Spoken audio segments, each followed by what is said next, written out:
Kota DKI Jakarta dan area pendukung di sekitarnya berkembang dengan begitu pesat.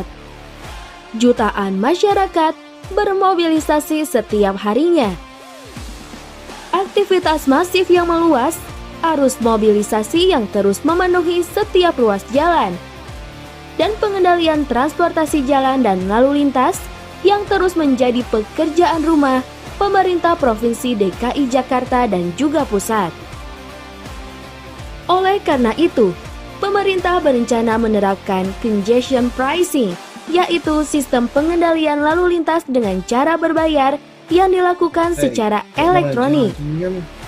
Biaya yang dibayarkan oleh pengguna jalan merupakan tarif yang nantinya akan digunakan kembali untuk meningkatkan layanan transportasi umum di Jakarta. Hal ini akan membentuk paradigma baru bagi pengemudi mengenai biaya yang dikeluarkan setiap harinya jika melintasi area congestion pricing.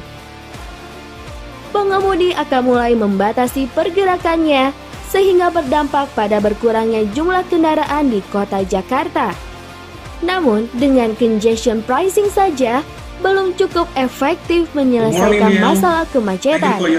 Congestion pricing hanya memindahkan titik kemacetan. Lalu, apa langkah selanjutnya? Saat ini, sudah ada 162 simpang di wilayah DKI Jakarta yang telah menggunakan sistem ATCS, di mana semuanya akan dikembangkan dengan generasi kelima April, yaitu ITCS. Intelligent Traffic Control System atau ITCS. Terima kasih Pak Kamal. Iya, senang sekali. Iya. Terima kasih Pak Anto. Iya. Jam 8 kita mulai Pak Kamal. In the next 5 minutes. Yes, siap. I will be on standby, Pak. Yeah, thank you Pak Kamal. Di luar area congestion pricing. Untuk membentuk perilaku pengendara yang aman dan patuh lalu lintas, implementasi ITCS akan berkolaborasi dengan sistem Electronic Traffic Law Enforcement atau ETLE untuk secara otomatis mendata para pengendara yang melanggar lampu merah dan yellow zone. Bersama ITCS dan ETLE, implementasi congestion pricing sebagai bagian dari manajemen permintaan transportasi akan membentuk suatu ekosistem intelligent transport system DKI Jakarta melalui pengendalian lalu lintas secara elektronik.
Kota DKI Jakarta dan area pendukung di sekitarnya berkembang dengan begitu pesat. Jutaan Hello? masyarakat. Yes, Mr. Egan Smith. Oh, yes, this is Egan. Oh, yeah, Hi, thank how you. are you? Thank you so much for your coming. Thank you so much. I thank you for the invitation. I look forward to the conversation. Yes, we'll start the webinar in the 2 minutes. Okay. In the next 2 minutes, yeah. Thank you. Would you mind to change your name? Would you mind to show your name, Egan? Oh, berencana menerapkan congestion pricing, yaitu sistem pengendalian lalu lintas dengan cara berbayar yang dilakukan secara elektronik. Biaya yang dibayarkan oleh pengguna jalan merupakan tarif yang nantinya akan digunakan kembali untuk meningkatkan layanan transportasi umum di Jakarta. Hal ini Thank you so much. akan membentuk paradigma baru bagi pengemudi mengenai biaya yang dikeluarkan setiap harinya jika melintasi area congestion pricing. Pengemudi akan mulai membatasi pergerakannya sehingga berdampak pada berkurangnya jumlah kendaraan di kota Jakarta. Namun, dengan congestion pricing saja belum cukup efektif menyelesaikan masalah kemacetan. Congestion pricing hanya memindahkan titik kemacetan. Lalu, apa langkah selanjutnya? Saat ini, sudah ada 162 simpang di wilayah DKI Jakarta yang telah menggunakan sistem ATCS, di mana semuanya akan dikembangkan dengan generasi kelima April, yaitu ITCS. Intelligent Traffic Control System atau ITCS hadir untuk memaksimalkan pengendalian lalu lintas di DKI Jakarta. Dengan teknologi digital twin yang dilengkapi AI prediction modeling, ITCS mampu mengintegrasikan keseluruhan simpangan di luar area congestion pricing. Untuk membentuk perilaku pengendara yang aman dan patuh lalu lintas, implementasi ITCS akan berkolaborasi dengan sistem Electronic Traffic Law Enforcement atau ETLE untuk secara otomatis mendata para pengendara yang melanggar lampu merah dan yellow zone. Bersama ITCS dan ETLE, implementasi congestion pricing sebagai bagian dari manajemen permintaan transportasi akan membentuk suatu ekosistem intelligent transport system DKI Jakarta melalui pengendalian lalu lintas secara elektronik. Kota DKI Jakarta dan area. Let's start the webinar for today. Good evening, Indonesia, and a very warm welcome to our webinar benchmarking on the Intelligent Transportation System Development and Tracking Regulation by United States Department of Transportation.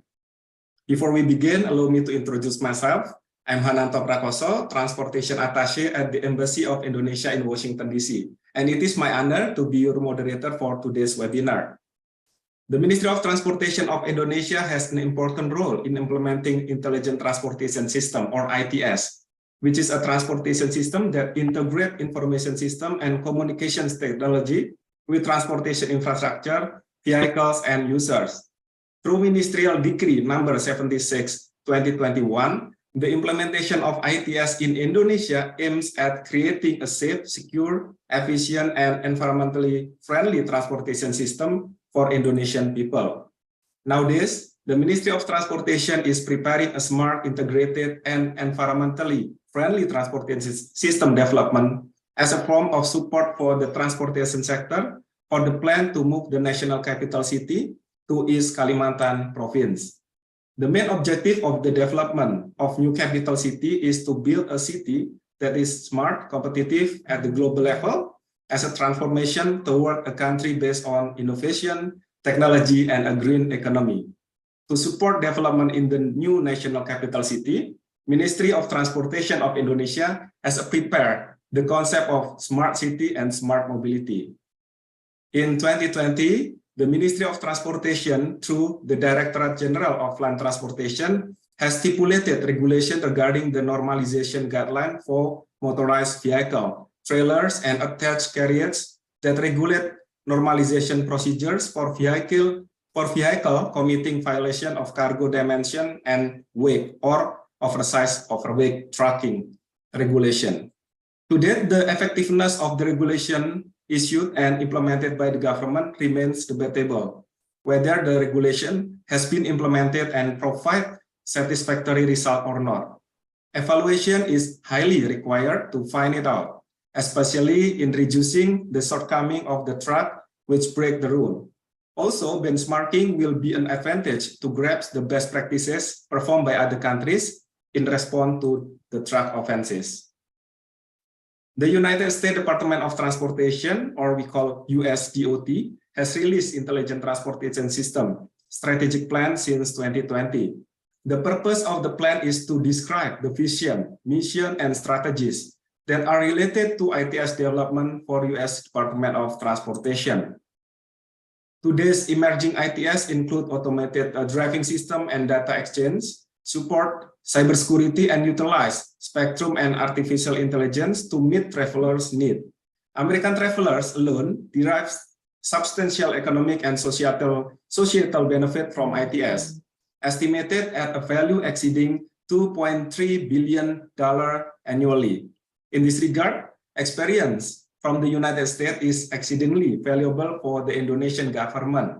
This is a good opportunity for Ministry of Transportation of Indonesia and other stakeholders to learn and understand how USDOT prepare and develop ITS and tracking policy for United States. This webinar is organized by Direktorat Jenderal Perhubungan Transportation, Ministry of Transportation of Indonesia, and attended by Ministry of Transportation official, as well as other related stakeholders in Indonesia, among others, academia, transport industry, and practitioner. And now, we would like to welcome Director for Road Transport, Ministry of Transportation of Indonesia, Mr. Suwarto. Good evening, Pak Suwarto. Thank you for your coming. And of course, our speaker, I would like to welcome Mr. Egan Smith, Mr. Neil Spiller, Mr. Leroy Taylor, Mr. John Burke, and Mr. Stephen Jesberger from United States Department of Transportation. Good morning, everyone. Thank you for joining us. And also, Ibu Eli and Pak Kamal. Thank you, Pak Kamal dan Bu Eli sudah bergabung. We would like to express gratitude for all to attend our webinar. We hope everyone in a good health. I think we have to be proud for this webinar because many participants join this webinar, even in Indonesia is evening time. Okay, for the first time, to mark the beginning of our event, we will witness together the opening remark from the Director for Road Transport, Ministry of Transportation of Indonesia. Ladies and gentlemen, please welcome Mr. Suwarto. Pak Suwarto, time is yours. Terima kasih. Assalamualaikum warahmatullahi wabarakatuh. Excellency Mr. Egan Smith, Managing Director, Intelligent Transportation System, Joint Program Office of United States Department of Transportation, Mr. Neil Spiller, Transportation Specialist, Office of Operation, Federal Highway Administration, Mr. Leroy Taylor, Innovative Technology Deployment Program Manager, Federal Motor Carrier Safety Administration, Mr. John Burke, Transportation Specialist, Office of Freight Management and Operation, Federal Highway Administration, Mr. Stephen Jesberger, Transportation Engineer, Federal Highway Administration, Ibu Eli dan Pak Kamal, terima kasih atas kehadirannya. Ladies and gentlemen, good evening. On behalf of the Direktorat Jenderal of Land Transportation, Ministry of Transportation of Republik Indonesia, it is my great pleasure and honor to welcome you all at this knowledge sharing session on the topic of Intelligent Transportation System and Tracking Regulation. Thank you for being in this virtual event. In this event, our primary agenda is sharing knowledge on the Intelligent Transportation System, Strategic Plan, and Tracking Regulation from United States Department of Transportation, Intelligent Transportation System, is a fundamental element in the transportation management and has always been the government main concern. In Indonesia, like Pak Ananto said, it is reflected in the Transportation Ministerial Decree number 76, 2020 on the Intelligent Transportation System. Congestion is a global issue that is getting attention nowadays. The increase in the rate of road construction, including toll road in the Greater Jakarta, for example, is not proportional to the rate of increase in vehicle which causes congestion during peak hour. To overcome this problem, the latest innovation in the field of information technology are needed, which can create transportation facilities and infrastructure that are more informative, smooth, safe, comfortable, and sustainable, and encourage digital transportation in Indonesia. Our honorable guests, the government through the implementation of the ITS is trying to overcome the problem of congestion, especially in metropolitan cities. Through this system, the government provides solution by integrating road user, transportation system, and vehicle through information system and communication technology. In Indonesia, several innovations in the transportation sector that have been carried out through the implementation of ITS include ETCS. The system is made to make traffic management more responsive using red or green light signal sensor technology. In addition, the mass public transportation revitalization program through by the service program has utilized ITS technology, namely advanced public transport system technology, in increasing supervision, safety, and comfort in urban public transport vehicle. Moreover, the existence of oversized overweight truck which pass over day on toll road and non-toll roads has caused road damage and emission which are considerably high. In addition, it also triggers congestion and traffic accidents that cause many casualties. Based on the report from the Ministry of Public Works and Public Housing of Indonesia, in 1 year, the state loss due to oversized and overweight truck reached 43 trillion rupiah, or $2.8 billion.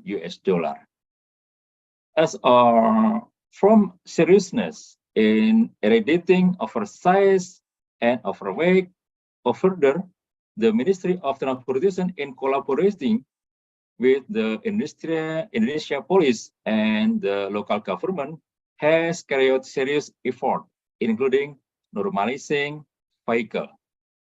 Ladies and gentlemen, as one of the responsible institutions in intelligent transportation system and tracking regulation, Ministry of Transportation of Republic Indonesia has always been collaborating with other institutions and stakeholders to achieve safe, reliable, and environmentally friendly transportation system.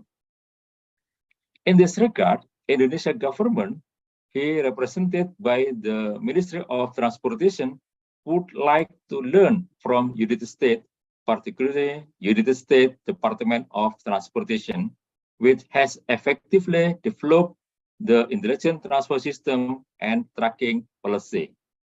Ladies and gentlemen, I do really hope this knowledge sharing agenda will add to our insight and understanding of what the appropriate strategy toward intelligent transport system and tracking policy is and how to implement is successfully, as I am firmly convinced that your active participation and value contribution will provide substantial outcome toward our effort in improving the transportation system in Indonesia. Thank you for bridging your energy, knowledge, and expertise. I wish you all a fruitful discussion. Thank you. Wassalamualaikum warahmatullahi wabarakatuh. Assalamualaikum warahmatullahi wabarakatuh. Okay, thank you very much, Mr. Suharto, for the opening remark. So please give virtual applause to Mr. Suharto, ladies and gentlemen. Thank you very much. Mr. Suharto is Director for Transport, Ministry of Transportation of Indonesia. Thank you very much. Okay, now it is the time to photo opportunity to our all panelists, speakers, and participants. Please look into your camera so that we can imagery this moment, and please make sure that your camera is turning on. Be ready? I'll count it. Please take a picture in 3, 2, and 1. Smile. Okay, thank you. One more time. Please take a picture in 3, 2, and 1. Smile. Okay. Okay, thank you very much to our speaker and participants. Now, I know that we are looking forward to our next part of our webinar, the presentation from extraordinary speakers from United States Department of Transportation. The speakers will provide us with insight about the concept, development, and implementation of intelligent transportation system, and also tracking policy in United States. Right after, of course, we will have discussion and Q&A session before the end of our webinar. To ask question, please put your question to the Q&A box below with the particular format. Type your name, space, and question. So I repeat, type your name, space, and question. Without further ado, on behalf of the organizing committee, ladies and gentlemen, welcome to our knowledge sharing webinar, a dedication from the Ministry of Transportation of Indonesia and United States Department of Transportation, as well as Embassy of Indonesia in Washington, D.C. Okay, our speakers are all working at United States Department of Transportation. We have 5 speakers from US DOT. The first presentation will be given by Mr. Egan Smith, who is Managing Director, Intelligent Transportation System, Joint Program Office, US DOT. He will talk about ITS program at US Department of Transportation. Egan is responsible for the timely and efficient implementation of ITS activities, including the development and implementation of the ITS strategic plan, the review and assessment of legislative proposal, and the coordination, oversight, and evaluation for all ongoing ITS GPO program activities. Egan has decades of professional experience in intelligent transportation system, transportation program management, and transportation planning. Egan is a registered professional engineer, professional traffic operation engineer, and professional transportation planner. Egan has a Bachelor of Science degree in civil engineering, a Master of Engineering in Traffic Engineering and Operation Research, and a Master of Science in Technology Management. Egan, the screen is yours. Thank you. Will somebody be working the slides for me? Actually, we don't receive your slide, Egan.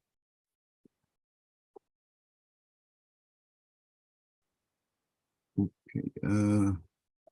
Would you mind to expand your slide by yourself? Okay, I'll share my screen. Egan, I can upload the slides and move them for you if you'd like. Oh, okay, that'd be great, Kate. Thanks. Okay, let me.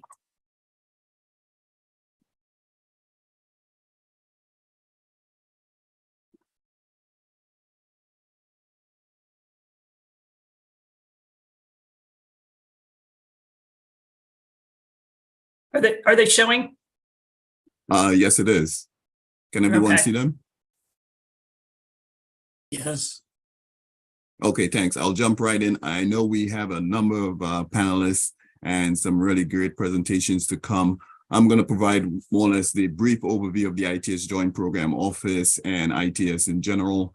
But before I start, let me just say thank you to the Indonesian delegation, and thank you to my colleagues on the panel and my colleagues on the Office of the Secretary of International Office as well for inviting us here to have this conversation. We at the Joint Program Office have the unique position to be both part of Federal Highway Administration and also work closely with the Office of the Secretary for Research, and also work collaboratively across all the modes at USDOT. USDOT is sort of a smorgasbord of modal partners with NHTSA, FMCSA, FTA, the list goes on. So welcome to this session today.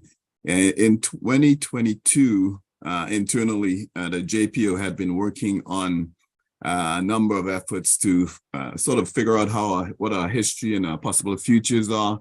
This is an article we published in the IT journal that tried to capture that 30 years of ITS up from the point of 1991 and all the way up to 2021. To capture a lot of the things that we've learned and been able to try to impart to folks. The last time I think we had a conversation with the Indonesian delegation, I think it was back in 2017, and we looked at the 2015 to 2019 strategic plan back then. And one of the things that came out of that strategic plan was the need for accelerating deployment. We did that strategic plan with a lot of input from our stakeholders, our key stakeholders, USDOTs, MPOs, etc. And it really put us in a position to think about not just the technology, but what is the technology trying to achieve for us. And with that in mind, that also translated into the updated strategic plan as well. Acceleration deployment is a key part of that conversation. Next slide.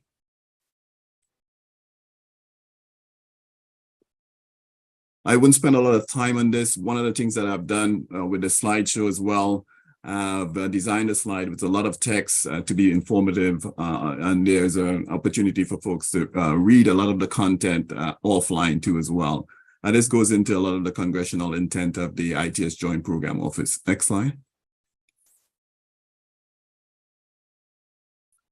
And the essence of the briefing is what we do, how we deliver value, and where are we headed. Next slide. And what we do. One of the things that we do at the Joint Program Office is we facilitate this sort of a collaborative relationship across the USDOT, hence the opportunity that we have to work not just with Federal Highway, but all the other modes as well.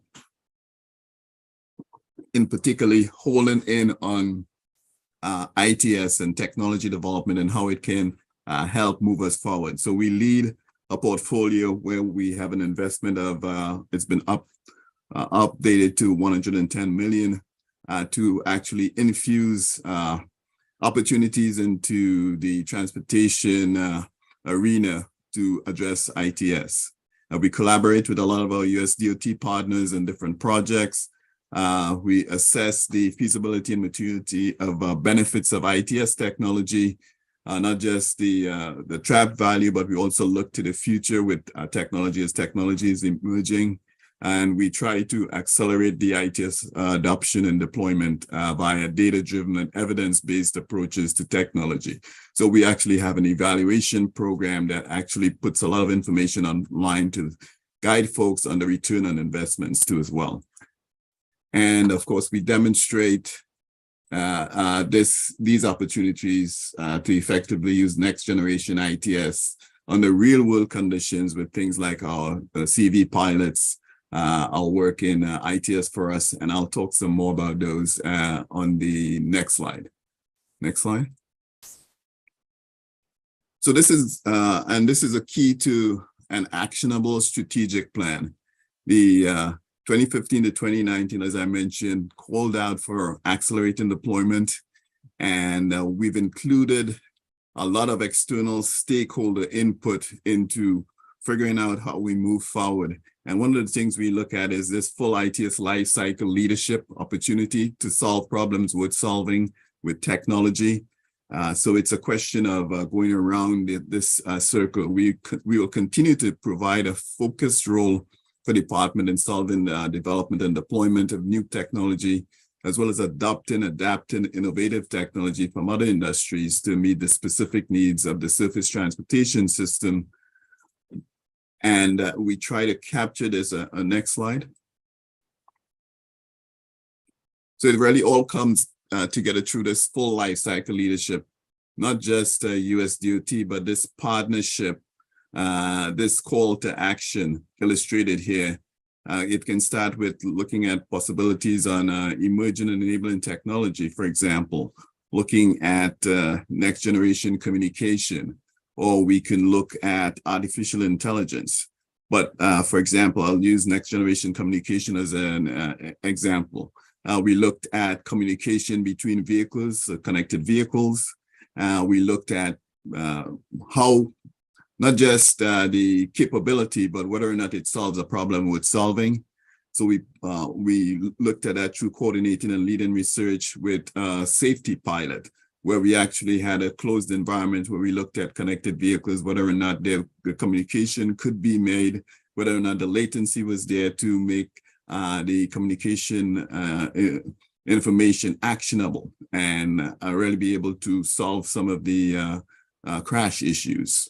That proceeded to the demonstration and actualizing the value through the connected vehicle pilots, where we did a real world deployment of the connected vehicle opportunity to gather information on whether or not it can actually work in the real world. And if the technology itself was mature enough to not just solve these problems worth solving, but for the agencies themselves that now have to put funding into keeping these things in place, whether or not they would want to engage in keeping these things in place. And we've seen that there's been some positive benefits on that end too as well. And then you accelerate implementation, and this is where that accelerating deployment comes in, where we provide that deployment evaluation to provide a return on investment information, capacity building to train folks on how to do things, architecture and standards in terms of how to actually plan out these systems. And of course, data and communication and outreach is a key part too as well. And leveraging this knowledge on a continual basis is critical. Next slide.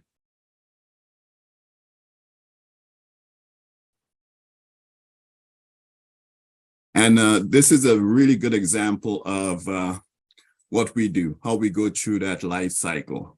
And one of the things that we've done and we're doing now based on what we've learned from the CV pilots and other pilots is there's a need for us to figure out how to really get the most out of these pilot programs.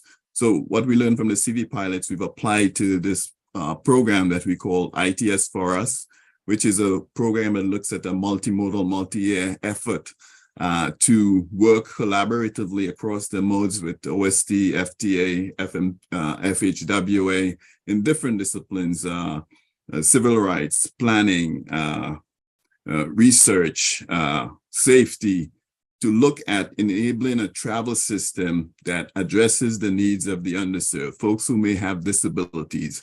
How do you get from point A to point B, and point A to point B meaning from your home all the way through to your office or your medical appointment, etc. And it includes all the steps along the way, the complete trip, not just getting into a vehicle, but how do you get to that vehicle and how do you get from that vehicle to the appointment, for example. We've utilized this to really demonstrate how we would have this sort of a collaborative effort, working with the folks that you're actually trying to solve the problem for, and working with the technology experts and the agencies that have to keep these things in place as well. Next slide. And the next slide. So those two slides give you some details on the actual projects themselves. So you can take a look at those offline. Next slide.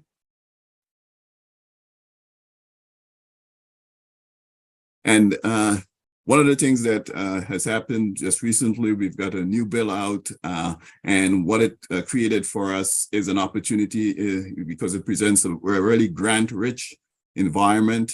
And one of the things that came out of that was the call for a smart community resource center, an online presence that provides this sort of smart knowledge in a sort of a one-stop shop.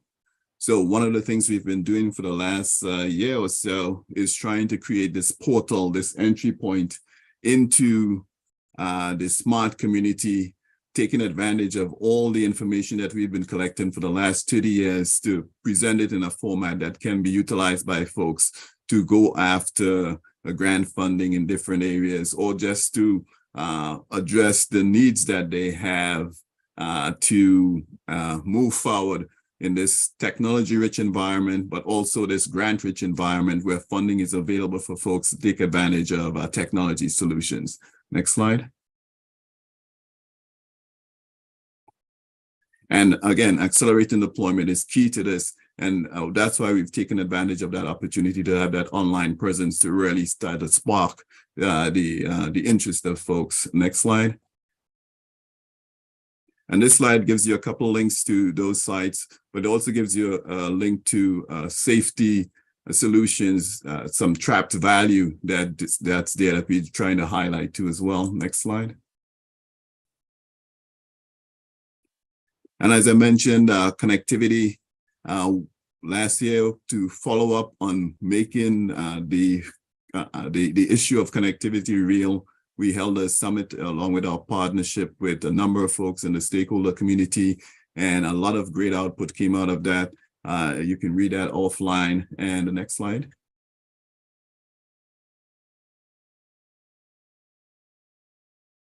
And these are some of the outcomes from that session, and we hope to keep this momentum going to get to a point where we have a national comprehensive plan for connected transportation deployments. And the last slide. So where are we headed? In 2021, 2022, we did these deep dives into figuring out how we get our hands around the smart community environment, and looked at previous smart city efforts to level set some of the follow-up opportunities. We've seen some of that in the recent bill with the SMART grant, and it really gave us a perspective on ITS and the opportunity to address the administration's goals and the secretary's priorities, and all require a lot of collaboration. And we're taking advantage of this opportunity now with those efforts that I just mentioned to keep moving ITS forward. And I'll end it on this slide. Thanks for the opportunity again. Okay. Thank you very much, and please give virtual applause to Egan Smith, Managing Director, ITS GPO, United States Department of Transportation. Thank you for your excellent presentations. The second speaker will be Mr. Neil Spiller, who is Transportation Specialist at the Office of Operation Federal Highway Administration. He will talk about toll road operation in the United States. Mr. Spiller program area are freeway operation and corridor congestion management, managed lane and access management. He is also a subject matter expert for federal high occupancy vehicle lane and tolling legislation per USC section 166 and section 129 respectively. Neil, screen is yours. Thank you very much. Thank you for the opportunity to speak today. I am speaking out of the Office of Operations in the headquarters for Federal Highways. And I have to preface this by saying that everything here is for information purposes only this morning. Nothing in this presentation is intended to constitute force of law or is meant to bind the public in any way. I'm only speaking on one segment of our transportation, which is tolled roads. As a general precept, U.S. federal government does not own and operate tolled roads and bridges. They are owned and operated by the individual states or by the departments of transportation or by state government tolling authorities or commissions or concessionaires. So once again, the government does not own these tolled roads.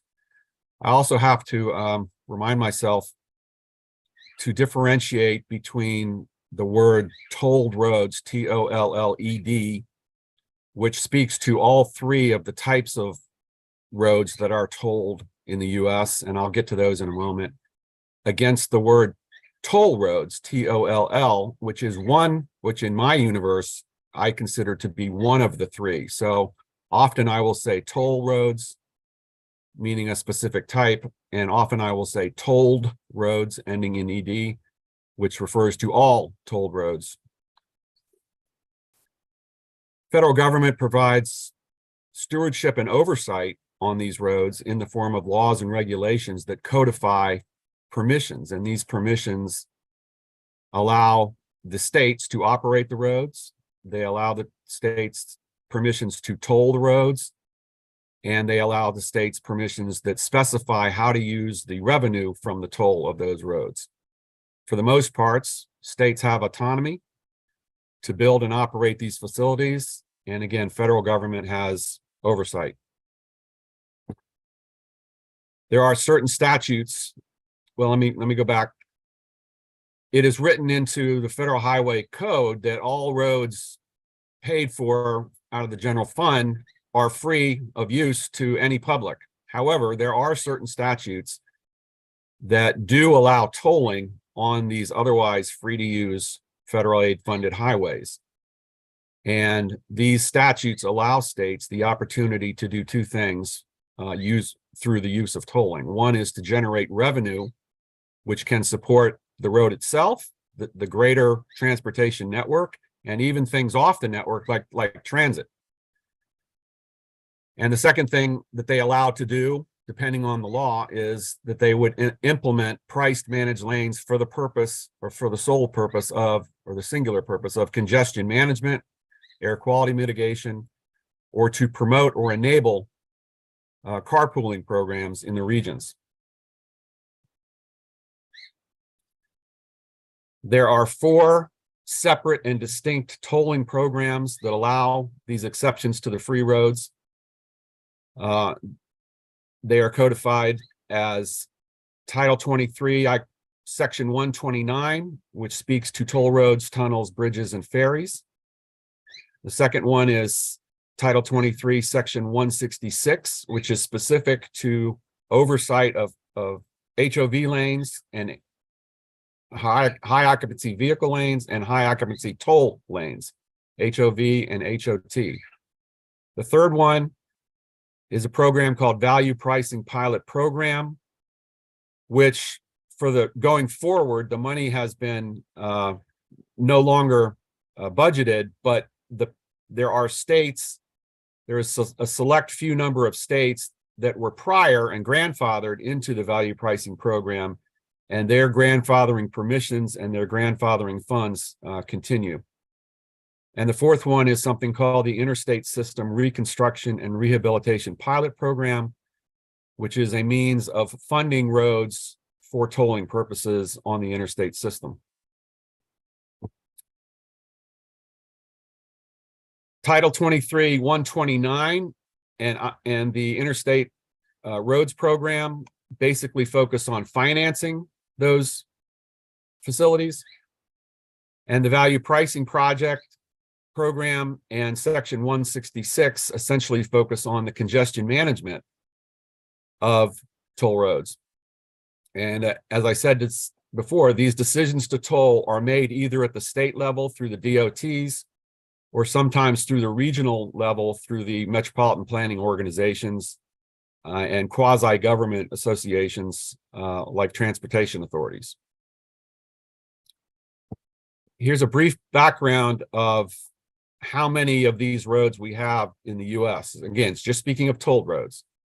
There is a publication called the National Inventory of Specialty Lanes and Highways, which is only 2 years old. It lists 502 unique facilities that are in 10 classes of these specialty lanes that are not general purpose lanes, for example, and they exist in 39 states and Puerto Rico. And the 10 classes of specialty lanes can be lumped into three groups. One group are priced managed lanes, which is what I'm speaking to about this morning, either hot lanes or something called express toll lanes, or something called toll roads, which is like a turnpike. If you're familiar with the US system, it would be like the Jersey Turnpike, Ohio Turnpike, a lot of turnpikes down in Florida, for example, Pennsylvania Turnpike. Those are toll roads.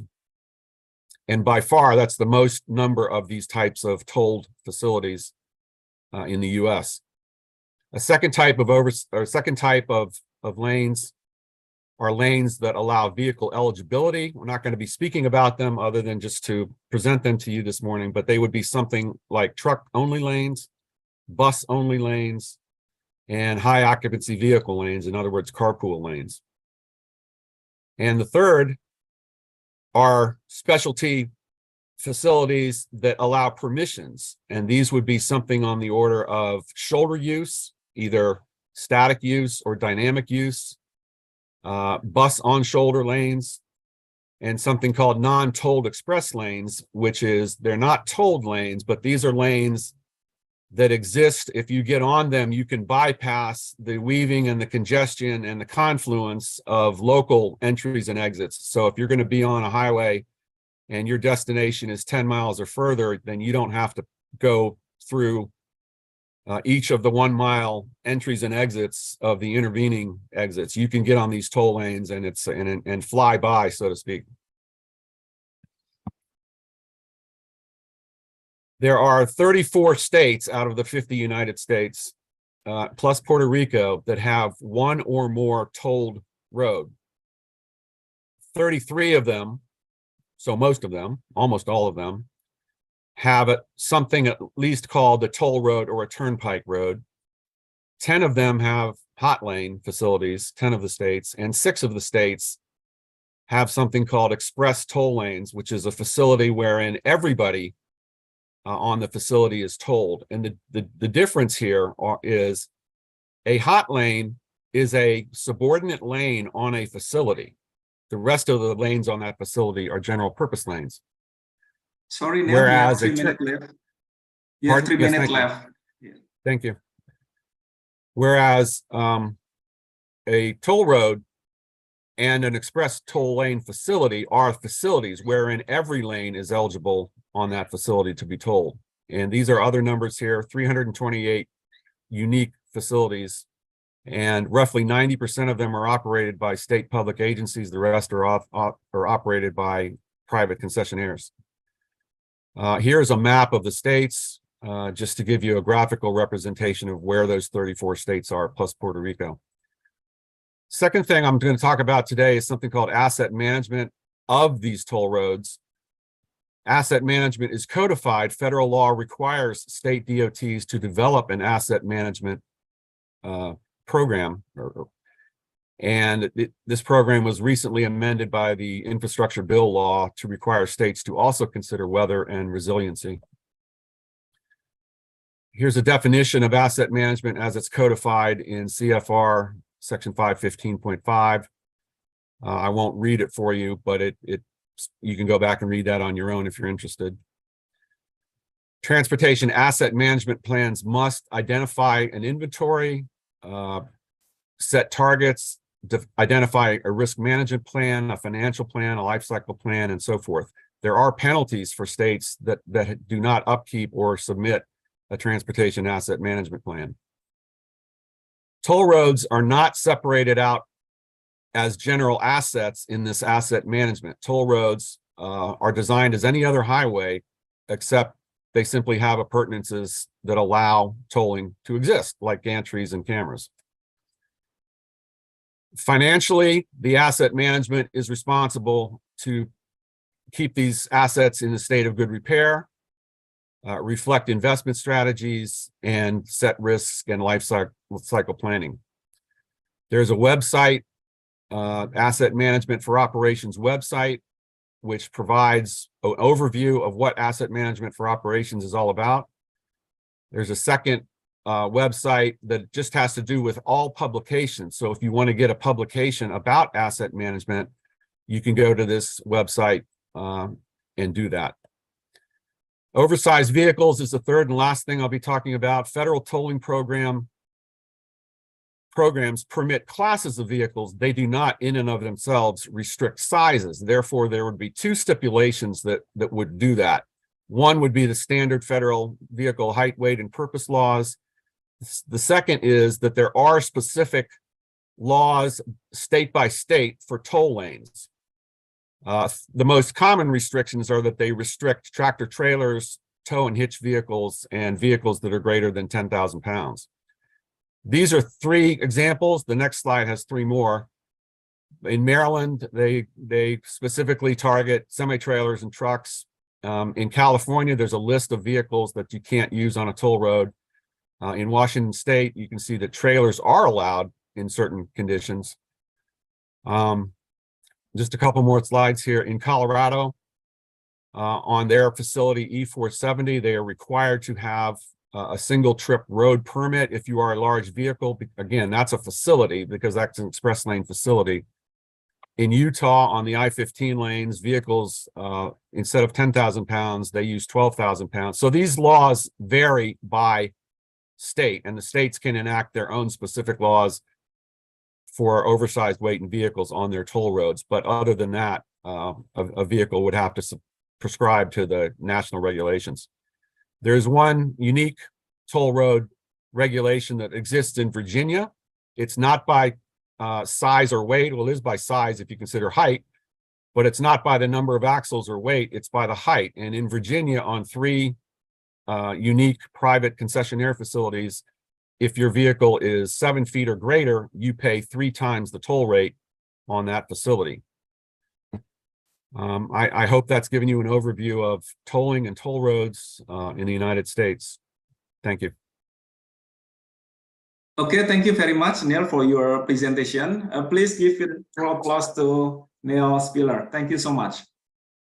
Next session, we will have 3 speakers from USDOT. They are Mr. Leroy Taylor, Mr. John Berg, and Mr. Stephen Jesberger. They will talk on U.S. federal tracking regulation, oversized overweight enforcement procedure, and monitoring system. Leroy Taylor currently serves the Federal Motor Carrier Safety Administration as the National Innovative Technology Deployment Program Manager, assigned to the FMCSA Technology Division in support of FMCSA mission of CMV safety. He holds the responsibility to drive and improve commercial motor vehicle safety through safety technology deployment and grant opportunities to state partners. Mr. John Berg is transportation specialist at the Office of Freight Management and Operation, Federal Highway Administration.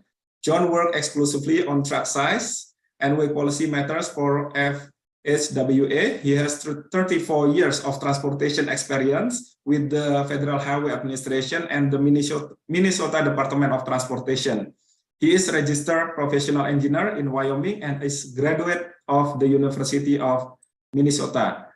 The last speaker, Stephen Jesberger. Mr. Jesberger is transportation engineer at Federal Highway Administration. Stephen has been a transportation engineer for over 25 years and graduated from the Ohio State University. At the Ohio DOT, he was the Wake in Motion program manager for 7 years and has worked for Federal Highway since 2006. Leroy, John, and Stephen, screen are yours.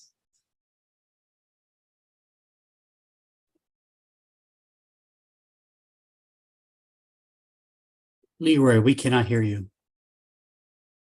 Well, good morning, everyone. Can you hear me now? Yes. Yes, we can hear you. Okay, good morning, everyone, and thank you to the Indonesia delegation for this opportunity.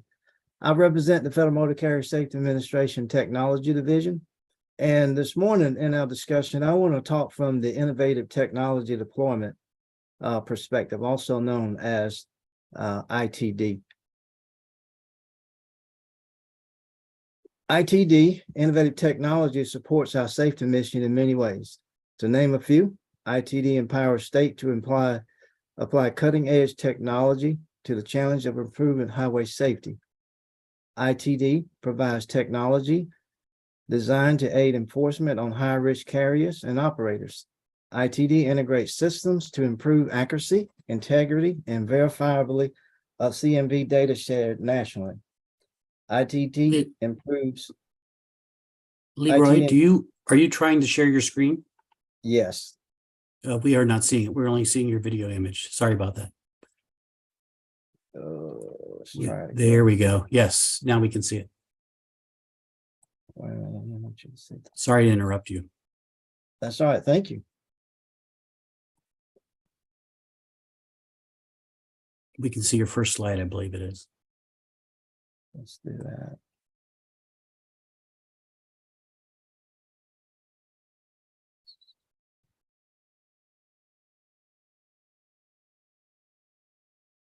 Leroy, you can start your presentations.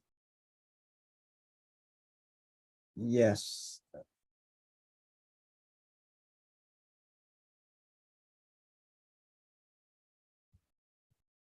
We're seeing your ITD slide.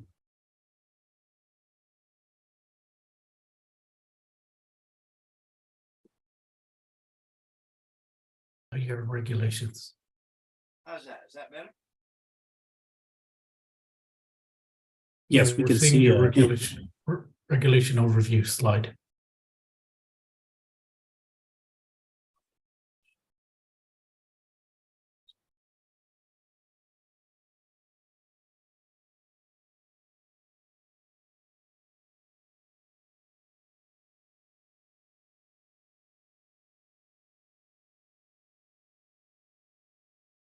We can't hear you.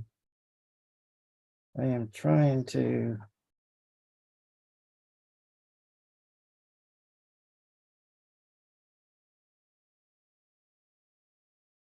I'm trying to get the right slide to come up, and I don't understand what's going on here.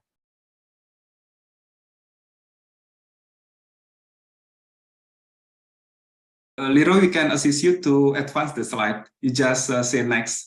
The slide will be move forward. From Okay, Jakarta, we will assist you to advance the slide, to run the slide.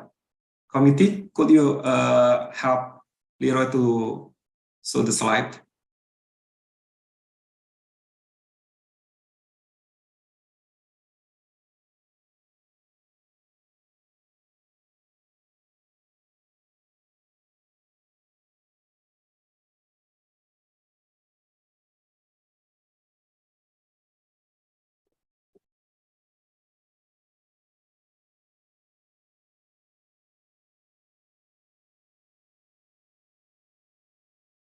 We can see a screen with a lake. No, you don't need to see that. Let me see here.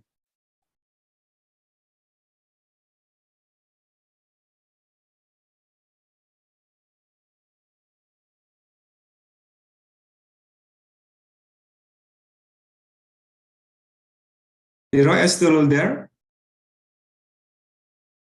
Yes, I am still with you.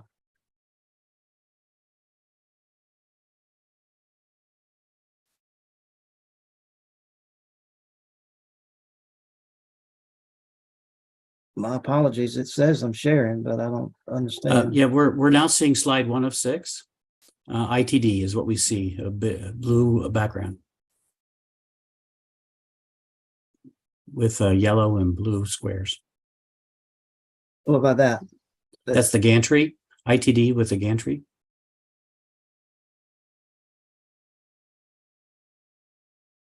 That's your slide 2 is what we're seeing now. It starts with ITD empower states to apply cutting edge technology. Yes, sir. Okay, thank you so very much, and my apologies. Well, let's try this again and get back on track. ITD supports our state mission in many ways. To name a few, ITD empowers our states to apply cutting edge technology to the challenge of improving highway safety. ITD provides technology designed to aid enforcement on high-risk carriers and operators. ITD integrates systems to improve accuracy, integrity, and verifiability of CMV data nationally. Our ITD program improved efficiency with electronic CMV stream, which includes everything from vehicle carrier registration, fuel taxes, credentials, driver fitness, data-driven monitoring, weigh in motion technology, which I was discussed further in just a few. Title 23 U.S. Code 127 gives the weight regulations. It gives states the authority to enforce the weight regulations. Truck size and weight standards are a blend of federal and state regulations and laws.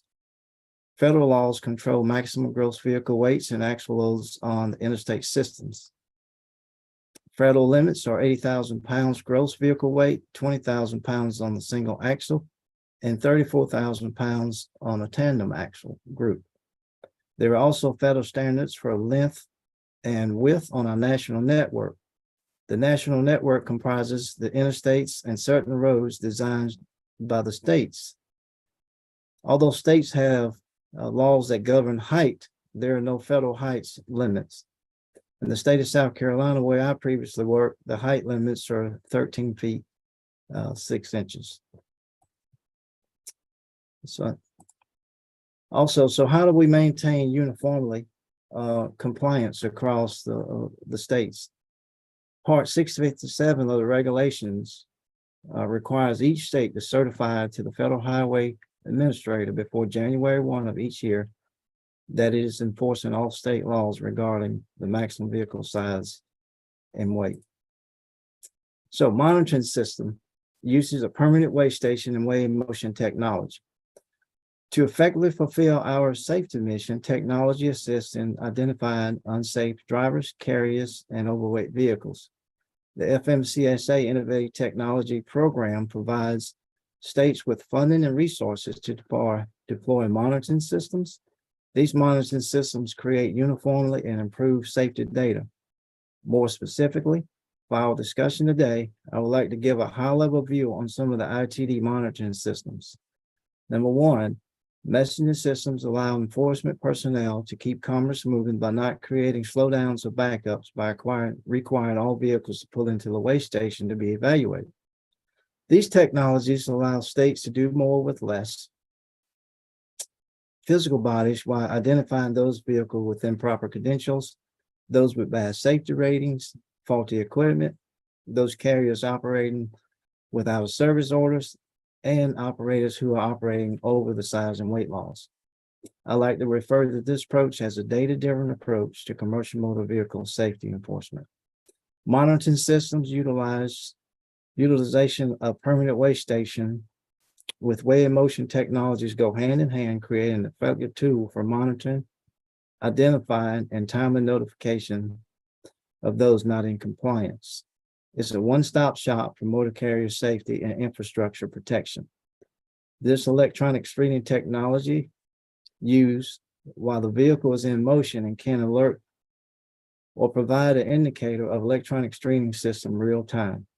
To give an idea of how these technologies work together, let's talk through bullets number 1 through 7.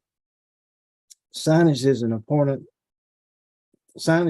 for commercial motor vehicle driver notification. And item number 1 gives a notification that the weigh station is ahead. It places vehicles safely in the proper lanes in preparation to enter the station if required. Note that electronic signs is an option and can complement any technology-driven system. Now, once commercial motor vehicles are placed in the proper lane, item number 2 on our screen shows a weigh in motion WIM technology embedded into the pavement, which within the main travel lane of the roadway. This WIM technology can classify and weigh a vehicle at interstate speeds. At the same time, item number 3 and 4 come into play. These two images show the same technology. 3 has an overhead height detector and 4 does not. Now, item number 3 and 4 shows DOT readers, which reads DOT numbers on the side of trucks and buses, license plate readers, automated license plate readers that reads the front plate carriages, and mounted cameras captures the image of the vehicle in question. Once the vehicle is classified, weighed, and screened for safety ratings and out of service orders, a signal is given to either bypass the weigh station or enter for further evaluation. If the signal is given to continue, the driver stays on the interstate. If the signal is given to enter the weigh station, as the vehicle enters the ramp, it is screened a second time at a slower speed, no higher than 35 miles per hour. Now, item number 5 shows the bypass lane. After the vehicle is screened a second time, a decision is made to allow the vehicle to stay on the bypass lane or enter the facility for further evaluations. Now, item number 6 shows the visual technology officers use to follow the footprint of the vehicle from the time it is initially screened until it is given the signal to either bypass or sent to the static scale for further weighing, shown here in item number 7. Now, if the vehicle is determined to be overweight, has a safety violation, unpaid fines, fees, or driver conditions, or found to be in violations of any federal out of service order, the vehicle is sent to a parking space for inspection and further enforcement action, which leads to our next slide. Now, enforcement procedures and fine on oversized weight in trucks. Federal Regulations Title 49, Part 398.4 requires every motor vehicle to be driven in accordance with the laws, ordinance, and regulations of the jurisdiction in which it is being operated. In the state of South Carolina, where I previously worked, allowed me to share our procedure roadside. Once at the static scales and weight has been verified for a final time, the officer will issue a citation at that moment for the violation. The driver is given a citation with a fine and a court date. Court dates must be set no less than 10 days from the date of the violation. There are no point value against a person's driver license for a size and weight violation. If the driver is found to be in violations of an out of service condition, the vehicle will not be allowed to move until the out of service condition is satisfied, and a citation will be issued along with the vehicle inspection. If the driver fails to obey the weigh station signs and does not enter as required, a traffic ticket would be issued and a court date would be issued, and upon conviction, fines and fees, court assessments, and a 4-point moving violation will be assessed against the driver for failing to pull into the station. If a carrier must carry equipment that cannot be broken down and is oversized and overweight, a permit is required and is issued for a fee according to the state statutes. The permit is usually issued by the state DOTs. Now, fines and court fees assessments are differently by individual state jurisdictions. I'll give a quick example of the fine structure used by the state of South Carolina, again, where I previously worked. Fine examples. Weight. If a vehicle is found to be 500 to 35 pounds overweight, 4 cents per pound would be assessed against the vehicle. If the vehicle is found to be 3,501 pounds to 6,000 pounds overweight, 6 cents per pound would be assessed against the vehicle for being overweight. Now, if the vehicle is 6,001 pounds overweight, then 10 cents per pound would be assessed against the vehicle for every pound the vehicle is overweight. And again, my apologies for the mix-up in the beginning, and I thank you for this opportunity, and I can be reached at the information on the slide listed. Thank you, Leroy, for your excellent presentation. Now, John or Stephen, you can start your presentation, please. Yeah. Hi there. This is John Berg. I'm with the Federal Highway Administration here, and I'm going to share my screen and see if I can move it around or not here. We see your slides, but they're not in presentation mode. Yeah, thank you. 1 second while I get set up.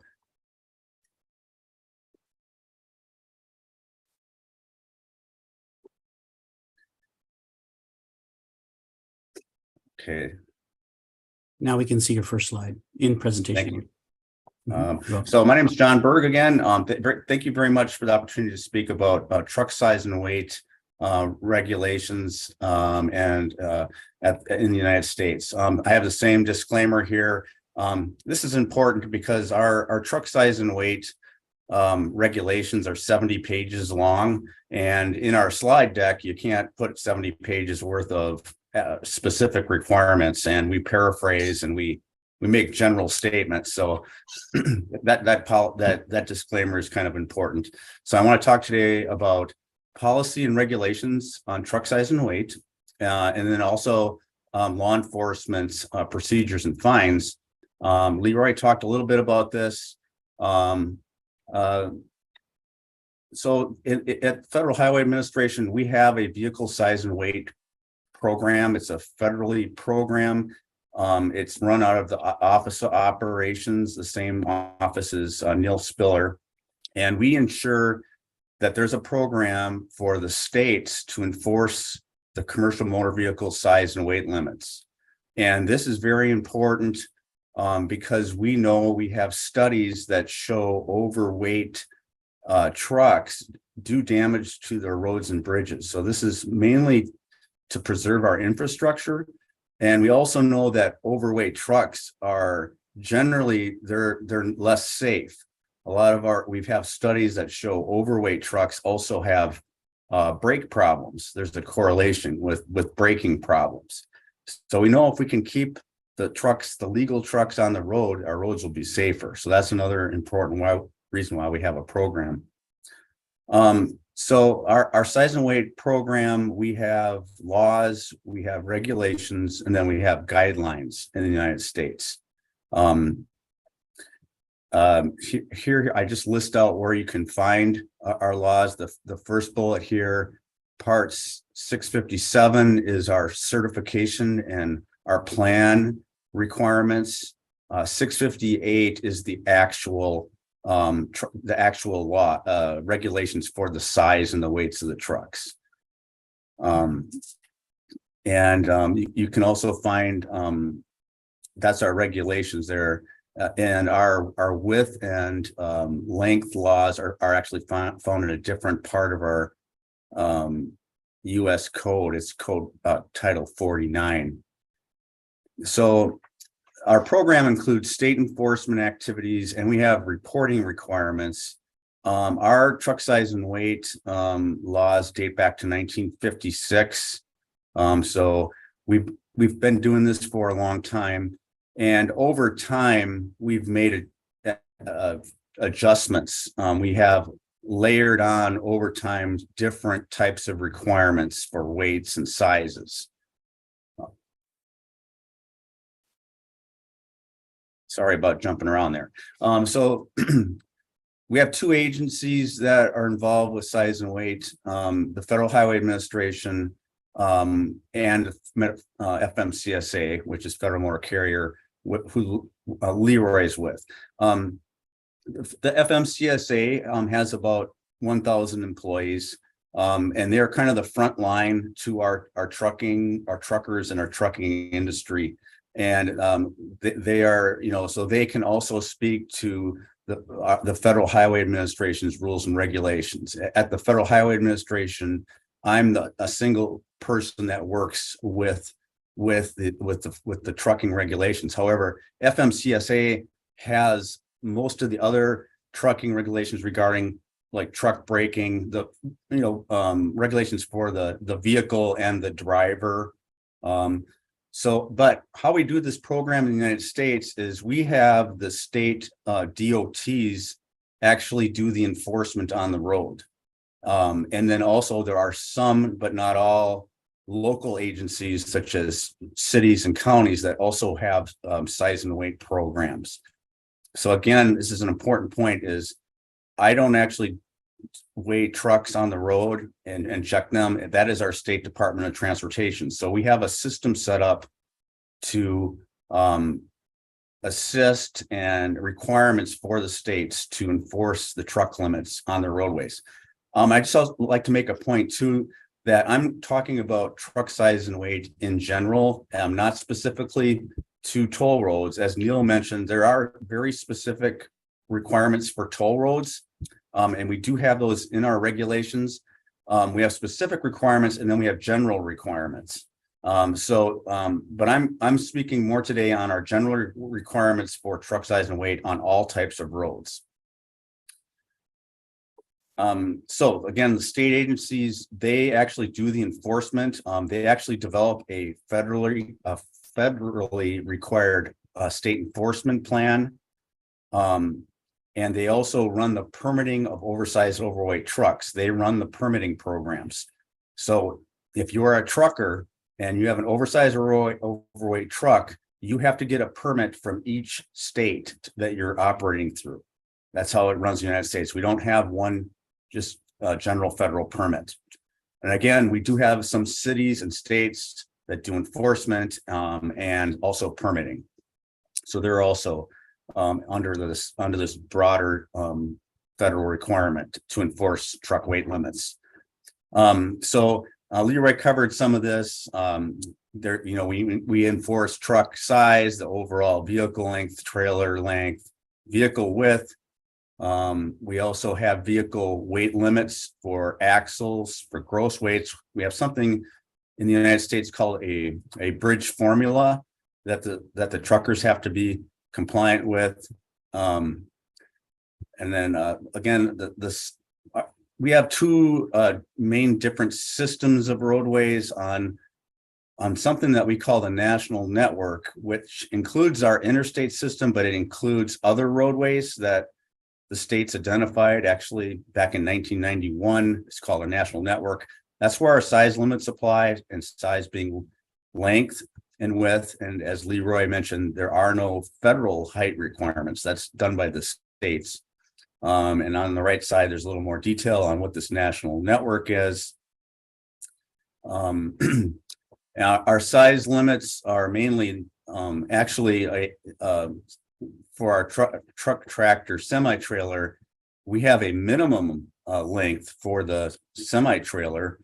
We do that because we want to ensure that commerce has a predictable length that they can allowed to run on all the states. So you can't be any less than 48 feet, but we don't have an overall length limit on the semi-trailer or the overall length limit. And then in the United States, we have something we call, a twin trailer truck with two trailers. Those are 28 to 28 and a half feet. These two types of trucks can operate on our national network. So that they're guaranteed access to that national network. And then we have something called reasonable access, that the trucks can go off that network to certain destinations for food, fuel, rest and repair. We have a size limit of 8.5 feet or 102 inches. We have devices that are excluded. Rear view mirrors are excluded. We have a listing of other devices that are not included or excluded from the length measure, or the width measurement rather. Here's a kind of a table summary of our size limits. I'm going to skip through that. Weight limits. Leroy kind of mentioned these here. The weight limits in the United States only apply to our interstate system, roughly 43,000 miles. Off of the interstate, the states may set their own weight limits. Oftentimes, the states will have limits that are higher than the federal limit on the interstate, interestingly enough, because our interstate system is really our highest designed types of roadways. There is something called the federal bridge formula that you don't just get 80,000 pounds like in this diagram here on the truck on the right. If you have a shorter between axle distance, if you put your number into the bridge formula, you're going to get something less than 80,000 pounds. So trucks have to be compliant with this formula here. And it's called the bridge formula. That's what we use in the United States.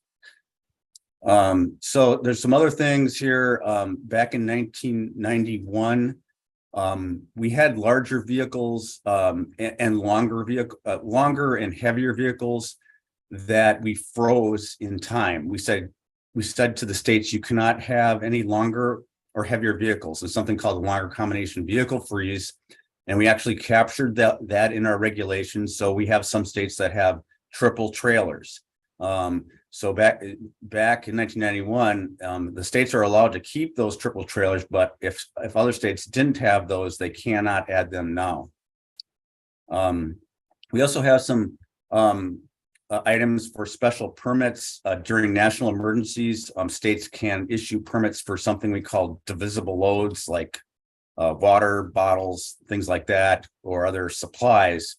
If our president declares an emergency, we have special weight limits that the states can exercise if they want to. So again, here's the iced tea freeze. We have that in about 19 of our states.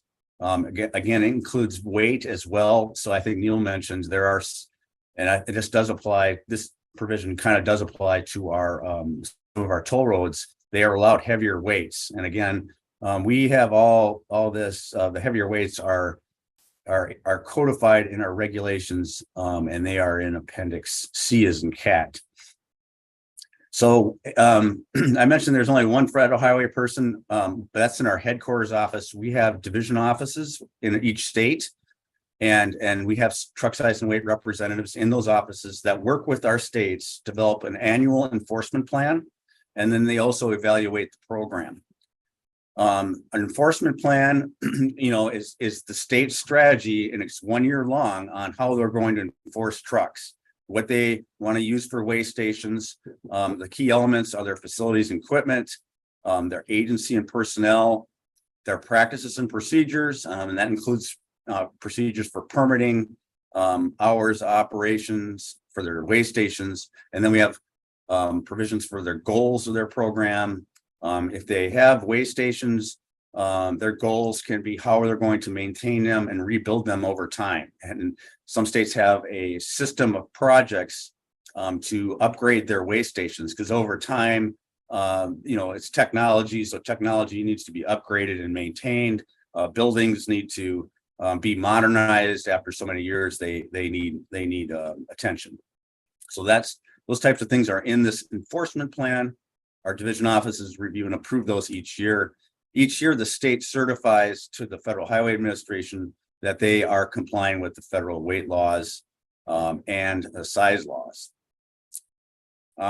Leroy mentioned there are, there's penalties for truckers if they're overweight, but there's also penalties for the states if they do not comply with the federal regulations. So we can withhold their funding if the state says, well, we don't really like the weight limits. We can actually withhold funding. We don't exercise these options here. We have never exercised these, but these are what kind of keep states working together, because there are federal penalties for withholding. Next thing I'd like to talk about is law enforcement procedures and fines real quickly. So truckers will have divisible or non-divisible loads. States can issue permits. All states can issue permits for non-divisible loads.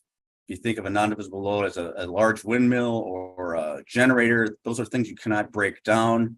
We have a definition of that. Some states have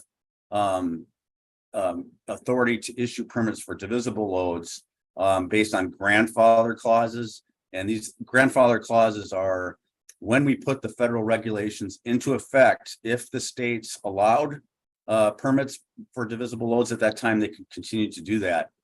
Leroy kind of went over the different strategies that we have.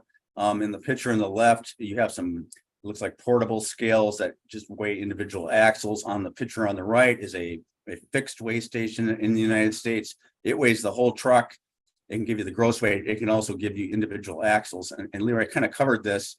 And then also the technology used that's kind of up and coming is you can check the brakes by checking the heat coming off the brakes.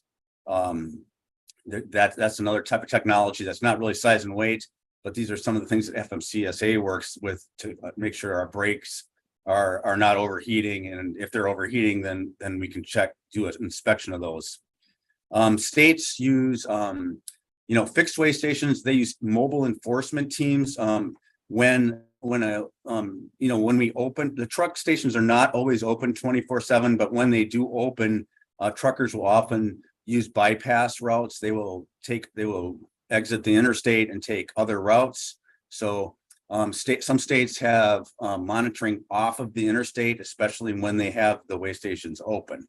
And at those sites, they can use laptop computers. They can use these portable scales. They can use something we call virtual weigh stations, where we can have an in-ground sensor, weigh and motion sensor. They can be off to the on a bypass route, and then just simply come with their laptop and check trucks kind of remotely, if you will.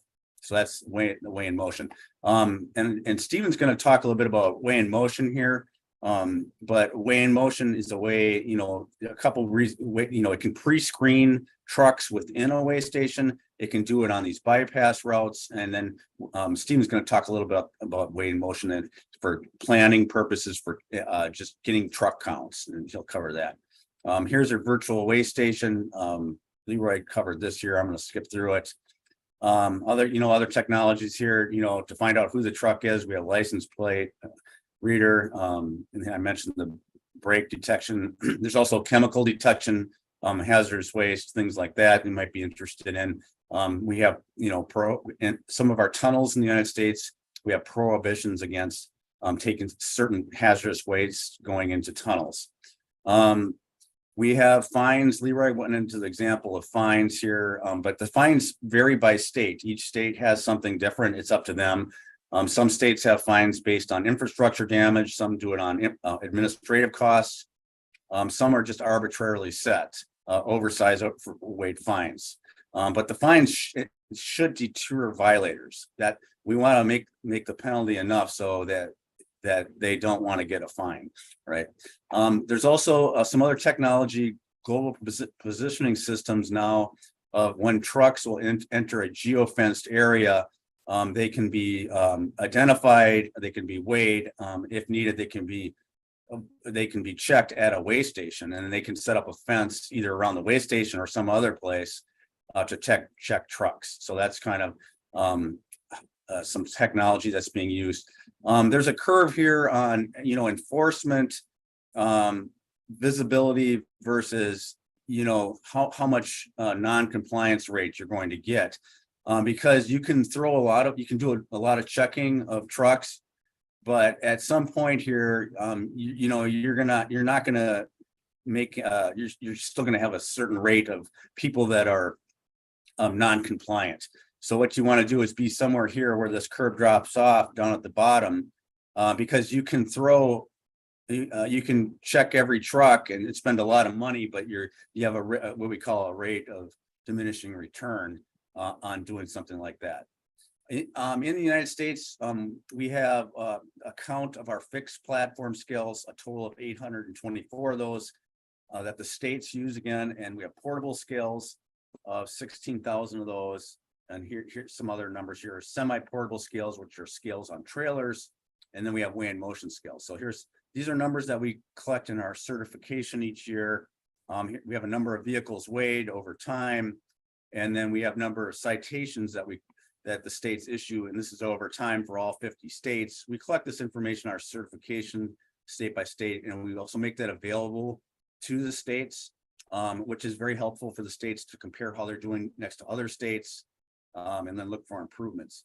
With that, that'll be the end of my presentation. I'd really like to thank everybody here for letting me talk to you about this, and I'm going to turn it back. Thank you, John, for your presentations. Very excellent presentation. Thank you so much. Stephen, you can continue the presentation, please. Thank you. Let me get started here.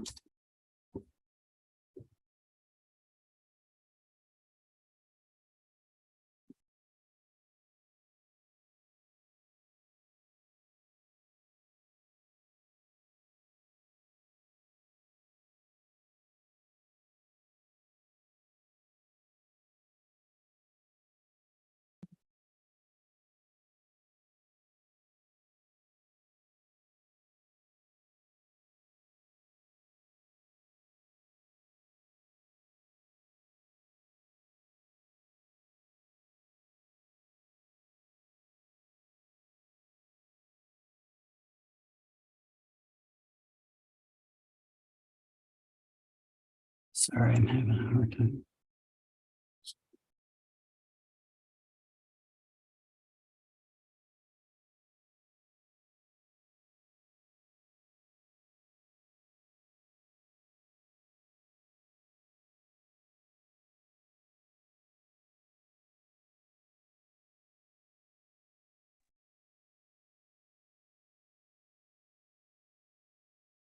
Sorry about that. I'm trying to swap the presenter. Okay, now you should see it.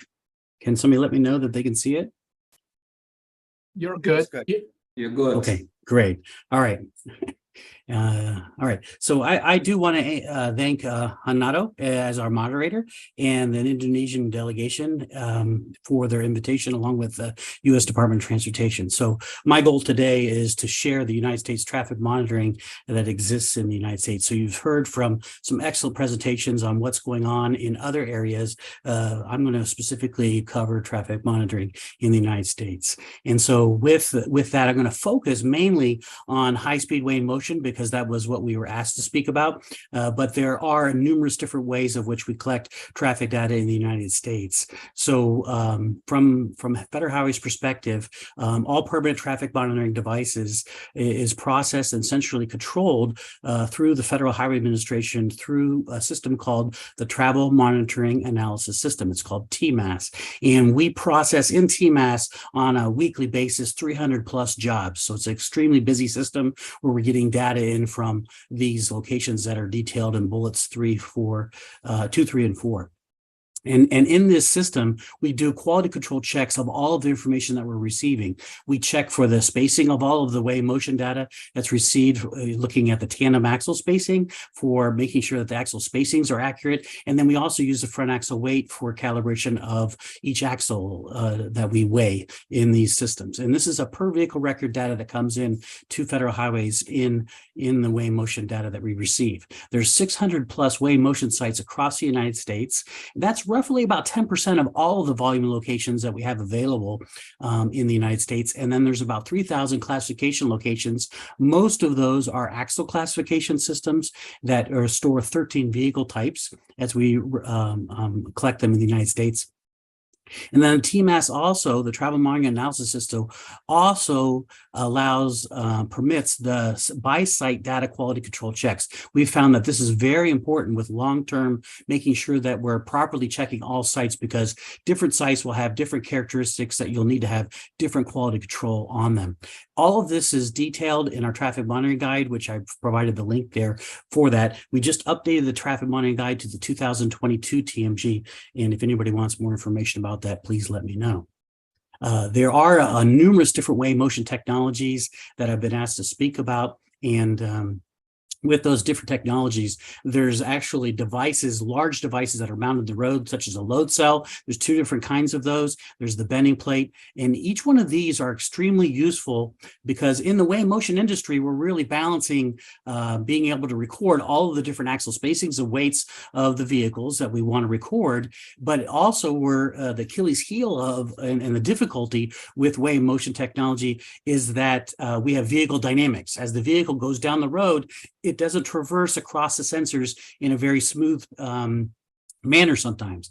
It's a brand new road. You just installed your way motion device. Of course, it's going to operate really well. Year 5, after it's been installed, you're going to have vehicle dynamics. The vehicle is going to be bouncing a little bit as it goes across your sensors. So the load cell system and the bending plate system from WIM perspective is highly more accurate. It reduces vehicle dynamics significantly. The cost and the maintenance and the maintaining of load cell and bending plate systems is extremely higher than what I would call the last bullet points of quartz piezo, inline strain gauge, coax piezo, and or polymer piezo. Those are all line sensors. So vehicle dynamics will play a much more important role in getting accurate measurements from the last 4 sensors because they're all line sensors. So the hydraulic or strain gauge load cell system or bending plate minimizes vehicle dynamics. So if you want more information on any of these technologies, we have a fantastic FHWA pocket guide that is, I put in the chat pod. So Hanato, if you could please share that with everybody, that would be great. And so that way people know how to get to that online content and material. If we have time at the end, I'll be happy to demo where that is on our website. But these are the different way motion technologies currently utilized for high-speed way motion in the United States. And we have received inside TMAS all of the data from all these different sites and sensors. This is a map, and we also have sites in Alaska and Hawaii, but this is a map of continental United States where we can show all 6,000 plus traffic monitoring locations. Now, if you remember from the previous slide, only about 600 of these are actually weigh motion devices. So it's only about 10%. So you can see that there's a significant amount of monitoring that goes on where we record 24/7 at these point locations for volume data and or class data at the 3,000 locations, but only 600 are weigh motion. And here we know what state it's in, the station ID of it, and then the functional class of what roadway it's on, which is highly useful in the United States with us knowing the travel attributes that are taking place on different types of roads and around different countries through different corridors and doing studies. So this is a map of the United States. I've included the link to this, and we keep this updated of the current data that's in the United States. And as you can see, different states are determining where to put their locations. It's not, as John talked about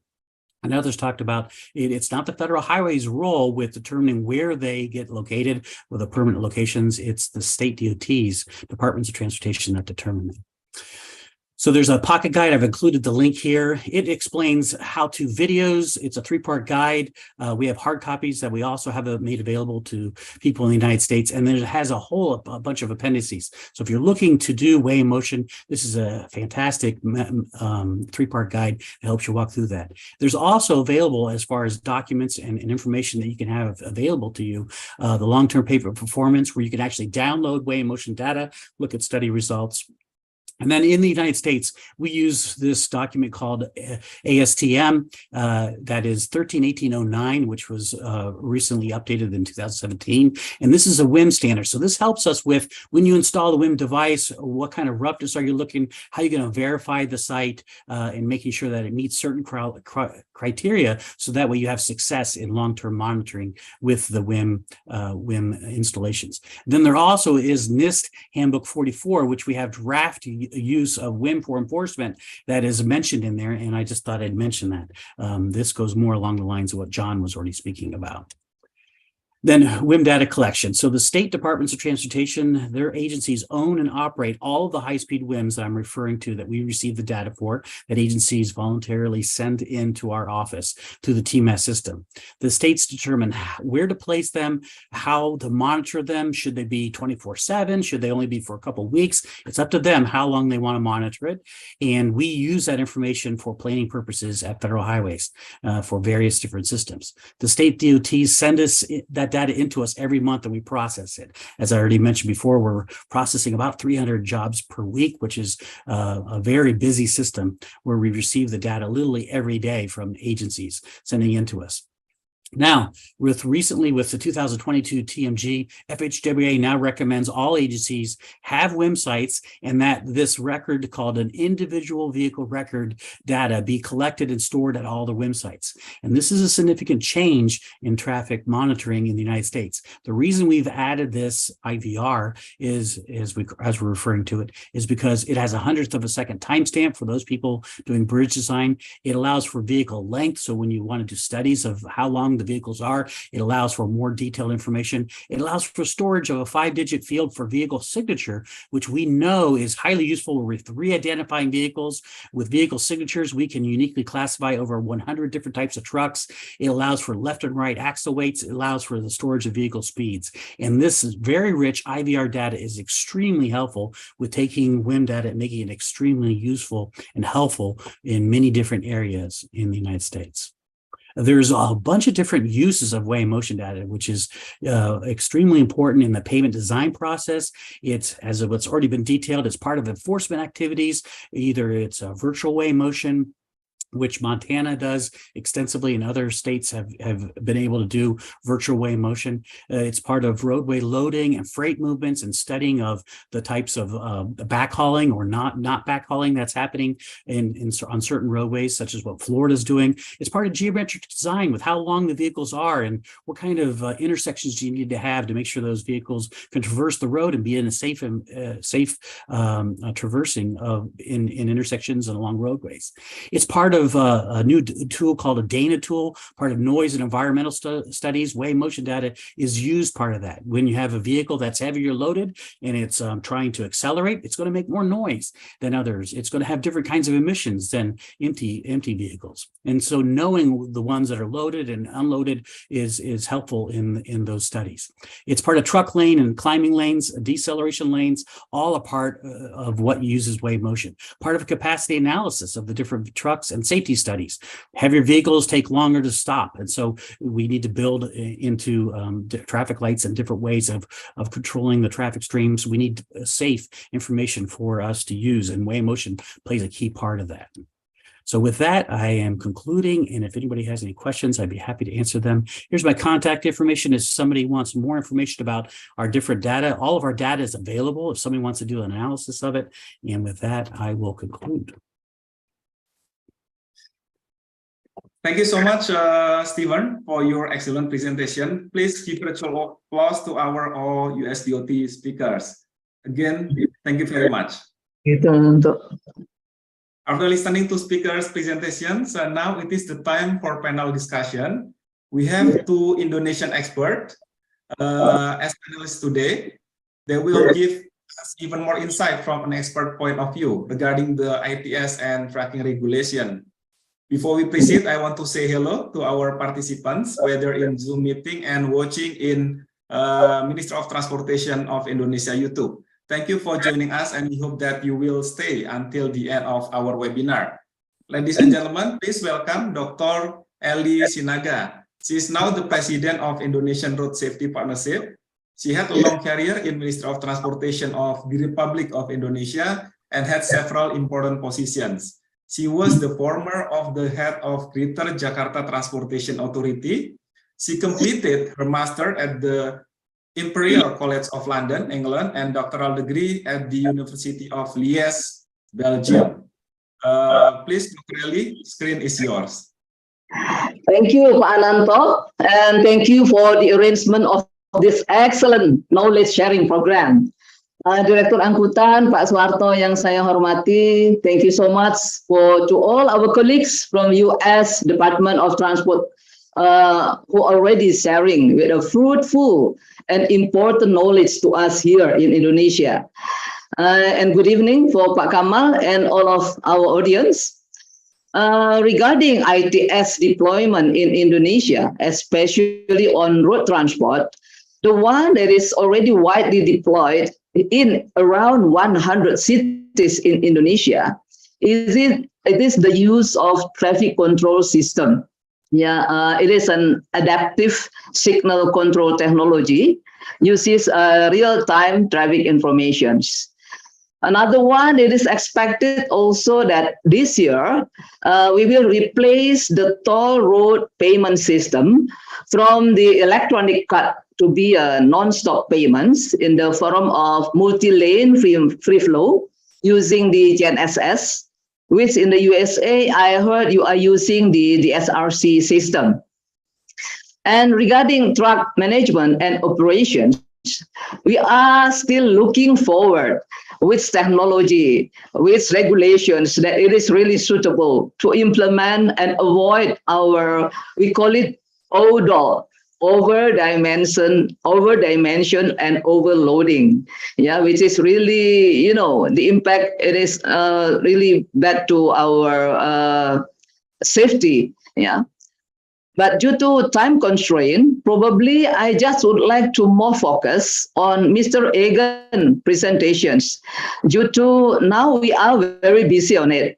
From your presentations, herewith, I would like to raise some important points of discussions.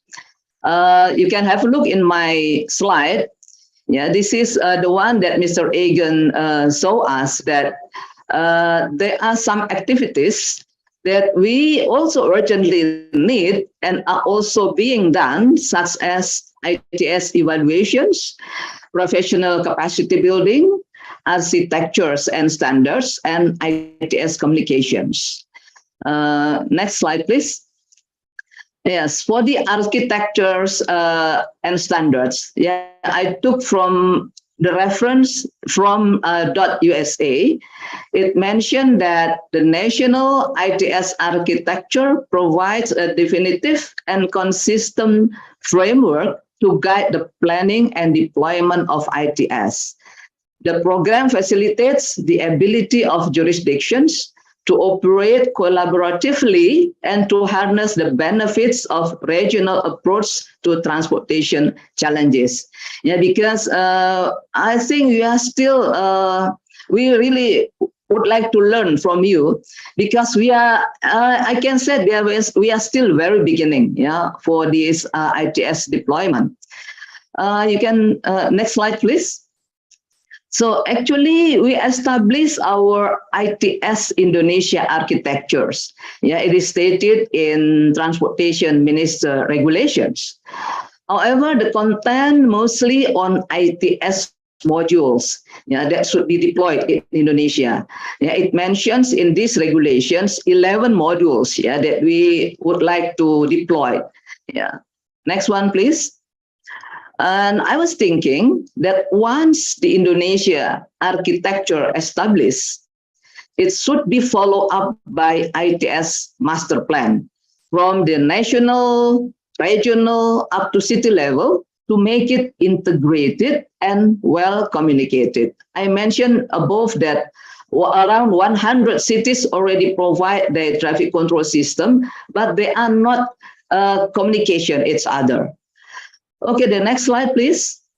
After architecture, we are now still busy, yeah, for establishment the ITS standardizations. We should learn first from you, why these standardizations are necessary. I read a lot standardizations regarding ITS. Yeah, so we should learn from you which applications module has to be standardized. I told you 11 modules. And what is the process to establish this standard, yeah, and many things. Okay, the next slide, please.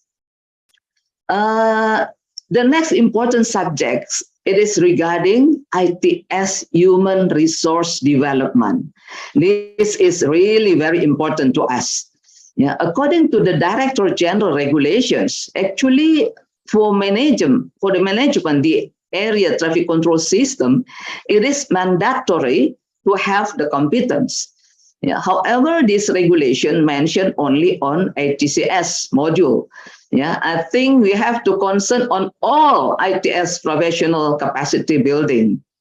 For your information, we are currently also working on it by collaborating between universities, Ministry of Transportation, and some industries. I believe that all important subjects above are in the process of being prepared in this directorate, yeah, under Pak Soeharto.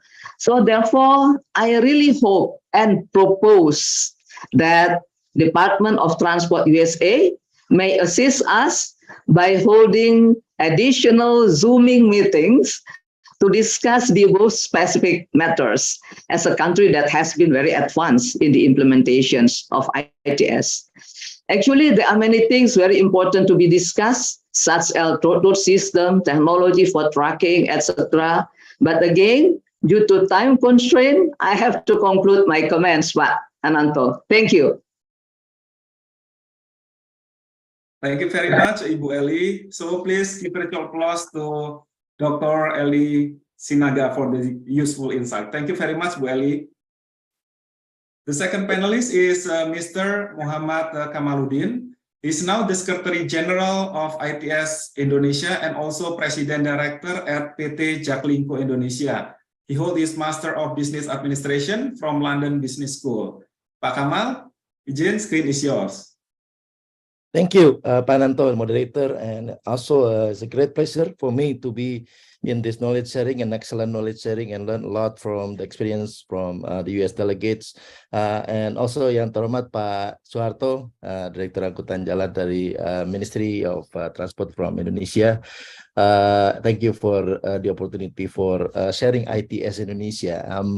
Similar to Dr. Eli Sinaga, who is also the founder of our organization back in 2013, 10 years ago.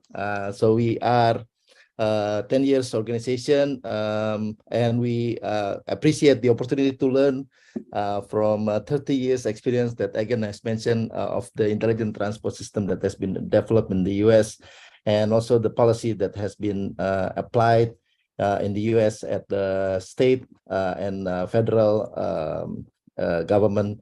And we in ITS Indonesia consists of all elements from academia, from business players, communities, and also government official to make sure that we can together push and accelerate the development and application of intelligent transport systems in Indonesia, including in the highways. And if you go to the next slide, to give you the perspective of the Board of Patrons, ITS Indonesia, of course, our main stakeholders is the Minister of Transport. And as Dr. Ali mentioned, we are also supporting the intelligent transport architecture that has been mandated in the Minister of Transport Regulation number 76, year 2021. And we also work together with the other ministries because like in the US, there are regulations that is applied at the other ministry in the national level as well. For example, in the highway or toll road authority is under the Ministry of Public Works and Housing, and we also work together with the Board of Patrons in the Minister of Public Works and Housing. Also, there are some regulation that is the authority of the local government. So we also have the Board of Patrons from the governor. And also there is a new initiative, a major initiative in Indonesia on the new capital city, Nusantara, which will apply the latest technology and intelligent transport system in a smart city. So we are a young organization, but like Indonesia, the emerging country, we are emerging organization with a lot of wonderful opportunities for partnership. If you go to the next slide. So our challenge, as Pak Suharto mentioned at the beginning, is the congestion, and there is a growth of middle affluent class, and we are emerging economy, and it's a significant growth of middle affluent class that will increase the mobility, and also there is a good urbanization growth. And also the growth of city which has population of at least 500,000, and this is an opportunity as well. So we have a lot of initiative going on to address these challenges. Next slide, please. So, so our role in ITS Indonesia, we do policy advisory. We provide suggestions, feedback. Dr. Ali mentioned about standardization. This is really necessary for many specifics of standardization. That's why we have a division on standardization and monitoring and evaluation. And we support the government in making policies, regulations, and standards in the development of intelligent transport system. We also do research development and training to ensure that we have capacity development. And we look forward for partnership with the US delegates to do more training and capacity development. We do facilitate synergy of ABCG, as I mentioned, of all elements. And there's also a data information system that we are developing the platform. There's a lot of data exchange that has been presented in the panelists today, and it is excellent platform that has been established in the US, and it's excellent opportunity today that we learn from that and develop an effective data exchange and information system. And we do have a special division developing on this.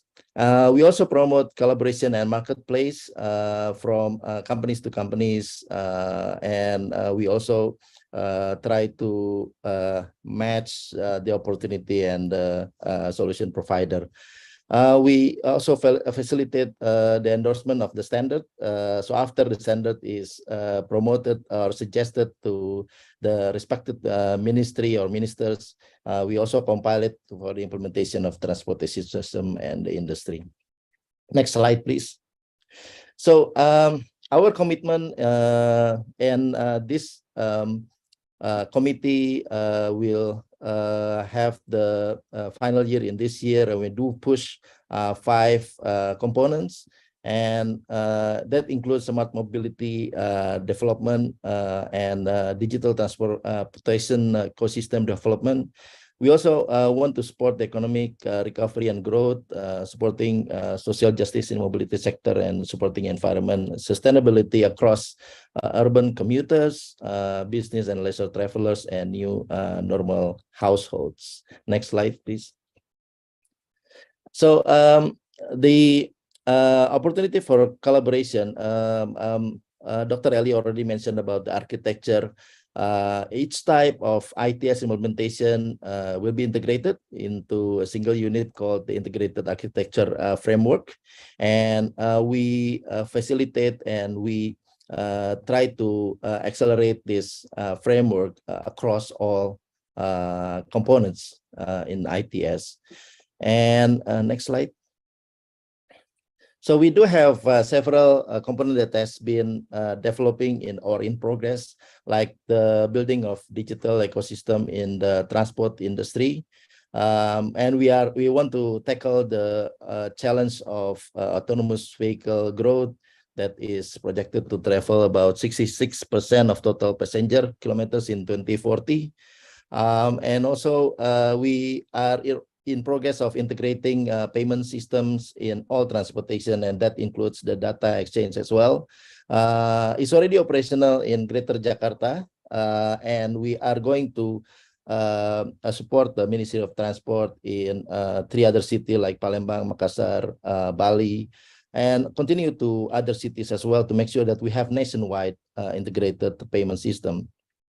We do have big data analytics in pipeline after the data exchange is fully established. I think this is an opportunity for big data analytics as well.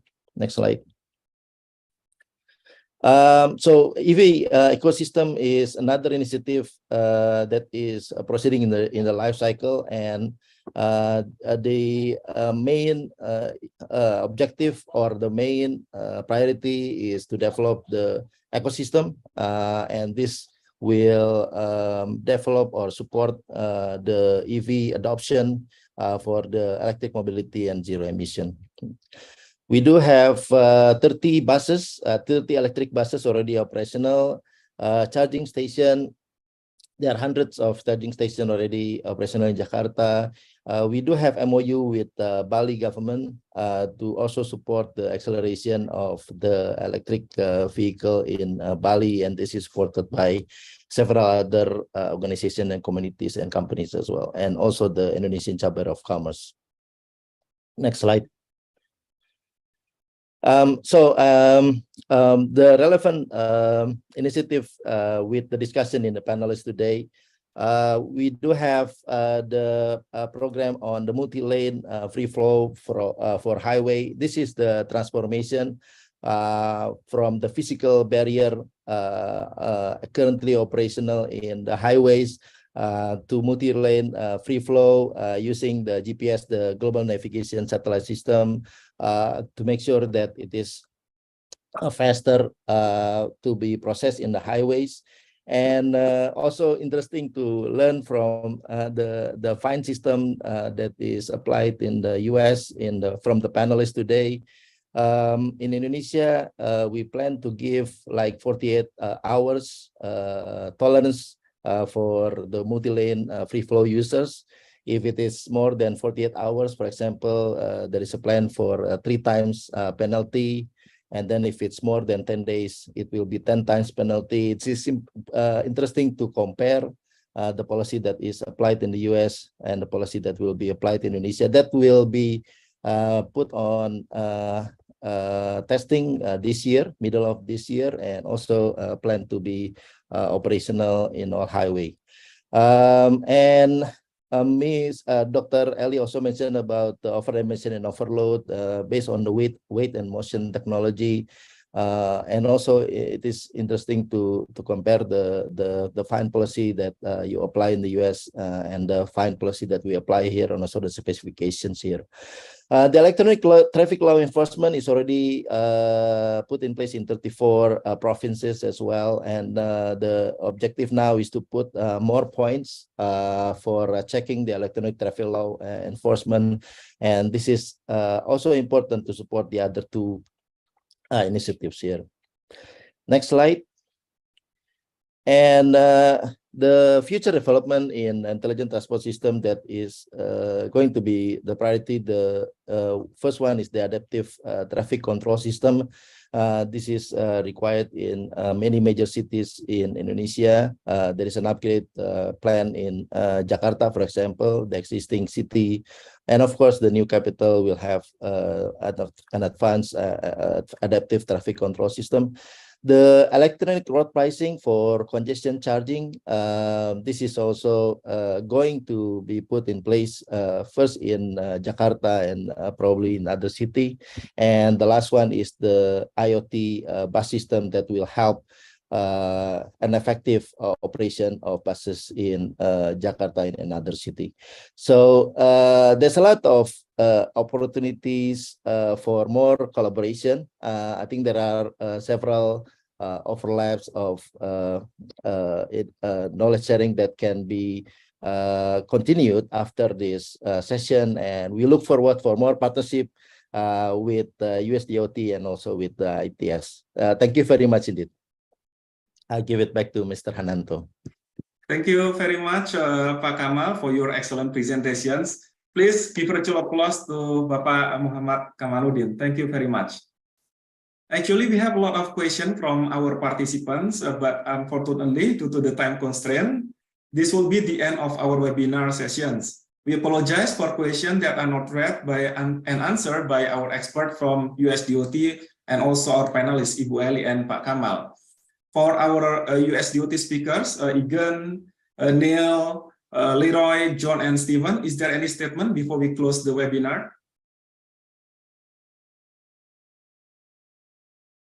No, Father, this is Leroy. I just want to say thank you for the opportunity and wish you guys much success. And okay, ladies and gentlemen, yeah. Okay. This is Egan. I want to say ditto to my colleague, and I look forward to see how you guys progress. And again, thanks to you all for inviting us, and also thanks to the international office, the Secretary's International Office, for holding this this collaborative effort. Thanks. Thank you, Egan. Okay, ladies and gentlemen, unfortunately, we have came to the end of our webinar, benchmarking on the ITS, Intelligent Transportation System, and tracking regulation by United States Department of Transportation.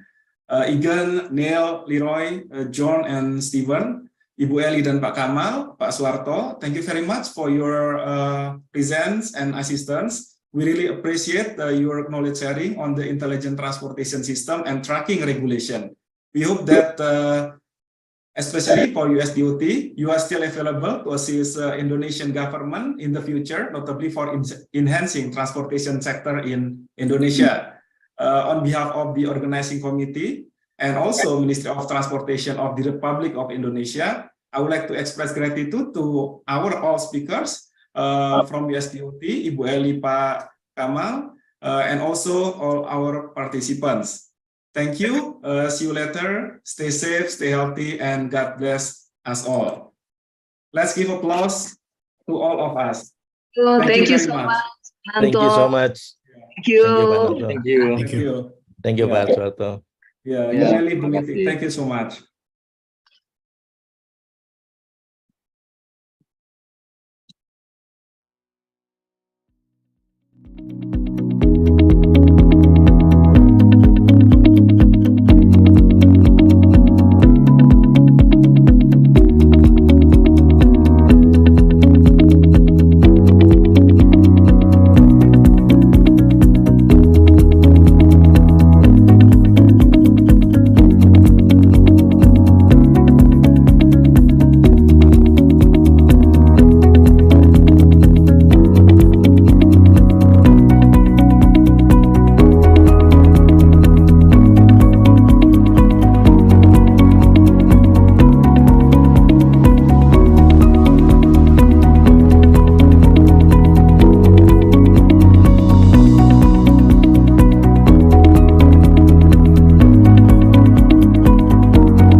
Kota DKI Jakarta dan area pendukung di sekitarnya berkembang dengan begitu pesat. Jutaan masyarakat bermobilisasi setiap harinya. Aktivitas masif yang meluas, arus mobilisasi yang terus memenuhi setiap ruas jalan, dan pengendalian transportasi jalan dan lalu lintas yang terus menjadi pekerjaan rumah pemerintah Provinsi DKI Jakarta dan juga pusat. Oleh karena itu, pemerintah berencana menerapkan congestion pricing, yaitu sistem pengendalian lalu lintas dengan cara berbayar yang dilakukan secara elektronik. Biaya yang dibayarkan oleh pengguna jalan merupakan tarif yang nantinya akan digunakan kembali untuk meningkatkan layanan transportasi umum di Jakarta. Hal ini akan membentuk paradigma baru bagi pengemudi mengenai biaya yang dikeluarkan setiap harinya jika melintasi area congestion pricing. Pengemudi akan mulai membatasi pergerakannya sehingga berdampak pada berkurangnya jumlah kendaraan di kota Jakarta. Namun, dengan congestion pricing saja belum cukup efektif menyelesaikan masalah kemacetan. Congestion pricing hanya memindahkan titik kemacetan. Lalu, apa langkah selanjutnya?